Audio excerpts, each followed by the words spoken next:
Shema Yisrael, Adonai Eloheinu, Adonai Echad. B'ezrat Hashem, we're here at the yeshiva, finishing off the week. Thursday night, Mishmer night, Baruch Hashem. There was a Bukharian Chinese plov. Bukharian Chinese plov. What a combination. Somehow they made it. It looks good. It was right. Okay, calling back today. We're gonna make a go call China bistro. They'll make you plov, the Chinese plov. It's almost the same. I'm with regular plov. Okay, anyway, Chavre. Now, don't worry about it.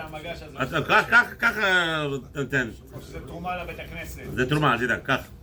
Okay, so anyway, so the Aliya, we're gonna end the fifth Aliya starts, chapter 36, pasuk 20, and it goes all the way. We're gonna go to all the way to the end. The end of the Parashah is actually chapter 38. The last pasuk is pasuk 20 also. That means next week's Parashah starting from pasuk 21. Okay, anyway, but what I want to notice over here, if you take a look at throughout the whole the last three Aliyot, is something beautiful. Right? Before, Hashem was telling Moshe Rabbeinu what they should be doing. And this whole parasha, this whole end, it's actually the whole parasha, in this last three aliyot, it's telling us Vayas. And he did. And he did. And they did. And tells you, describes to you. But the word that every preceding, before the Hashem prescribes, before he describes to us what they did, it says the word Vayas. And I want to concentrate on that word a little bit. And they did. They did. Asu. Vayas, Bezalel and his friend, helper, he's doing something. Anyway, Vayas, it says over here throughout the whole Aliyah, the 5th, 6th, 7th, and they did the Mizbeach, and they did the Shulchan, and they did the Mizbeach, and they did, and they did, and he did, and he did, and he did, and he did. And the question, and the most, it's right there, I put it aside for you. No, I don't want I'll take from later. Yes. Take the whole thing, yeah. Take the one. whole thing? Thank you, it's very nice. Enjoy it. Anyway, this is the Bukharian plov, Habibi. Enjoy it. Chinese Bukharian plov. I like Bukharian plov. Take it. You're going to like this one. You're going to like it. It's nothing piece of Anyway, so here what happened, when he asked, what does that mean? Let me ask you something. When you are told by your boss to do something, right? He tells you to do X, Y, and Z. Most of the time, most of the bosses, okay, what did you do after the accomplishment of the day? You enumerate everything you did. But Habibi, there was an order I gave you. The problem is that people love to deviate a little bit. From the order. Little bit, because everybody thinks they have their own idea what needs to be done. And that's correct. They have to have Which, by the way, in this concept, Bezalel and Aliya ben Achisamach didn't deviate nothing. Vayas, the only time you could say Vayas, that he did as he was told, as he did what he was told.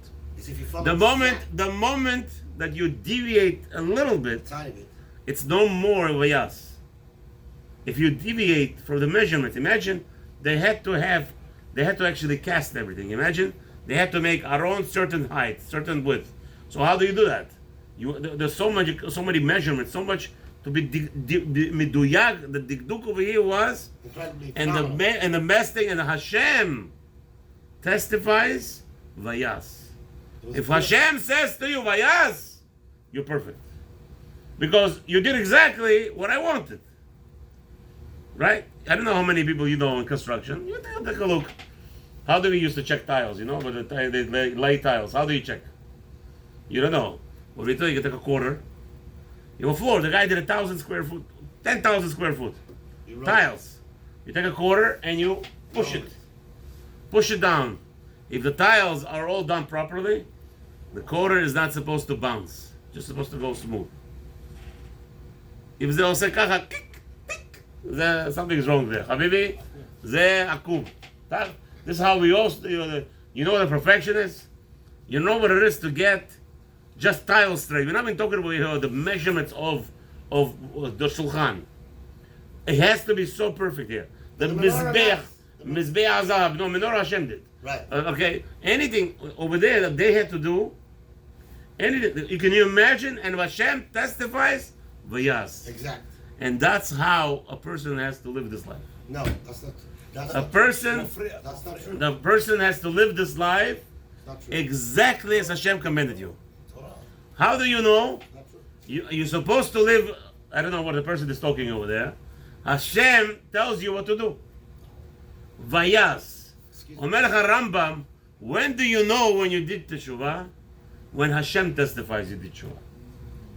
Says Rambam, that's what it's. I understand the musar. Don't beat yourself. You didn't do perfectly. What should you do? We're not asking you second step. We're telling you first class citizen.